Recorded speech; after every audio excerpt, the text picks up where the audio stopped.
আসসালামু আলাইকুম। গ্ল্যাম ঋতু পেইজে নতুন আরেকটি ব্লগ নিয়ে আসলাম। আজকে আমরা সকালবেলা এত জলদি উঠেছি, মানে আজকে আমাদের বাড়িতে মনে হচ্ছে আবার আরেকটা ঈদ। কারণ আজকে আমার মেজো দেবর অনেক দিন পরে সে বাড়িতে এসেছে। তো আমার শাশুড়ি আম্মা তো মনে হচ্ছে আজকে ওনার ঈদ লেগে গেছে। উনি একদম সকাল থেকে উঠে নাস্তা বানানো, তারপরে রান্না বান্না শুরু করে দিয়েছেন। আমি বলছি এত সকালে কেন রান্না? তো উনি আসলে ওনার ছেলেদের খাবার দাবারের ব্যাপারে এত সিরিয়াস থাকেন, এত বড় বড় ছেলেদের খাবার নিয়ে এত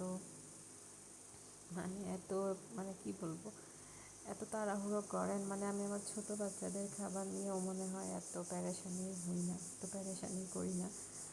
তো এই তো এখানে আজকে একটু রোদ উঠেছিল, আমি বাইরে সমস্ত কাপড় চোপড় রোদে দিয়ে দিলাম। আর এখানে রান্না হচ্ছিল। তো এখানে গরু মাংস সকালেই বসিয়ে দেওয়া হয়েছে, যেহেতু সেদ্ধ হতে সময় লাগবে। তো এখানে কাটাকুটি করা হচ্ছিল। তো এখানে আমি দেখছিলাম কি এনেছে আমার দেবর। তো এখানে দেশি একটা ছোট মুরগি আর কি, ওটাকে রোস্ট করবে। আর গরু মাংস বসিয়ে দিয়েছেন আমার শাশুড়ি আম্মা, আর আমাকে বললো পোলাওটা করতে। তো আমি এখানে পোলাও রান্না করছি। তো এই যে সজনে গাছ থেকে পাতা নিয়ে আসা হয়েছে, বাড়ির পাশেই একটা সজনে গাছ আছে। তো এই পাতাগুলি দিয়ে মাছের ভর্তা করবে, এটা খেতে কিন্তু খুব ভালো লাগে। আর এই তো এখানে কোরমা আর গরু মাংস প্রায় হয়ে গিয়েছে।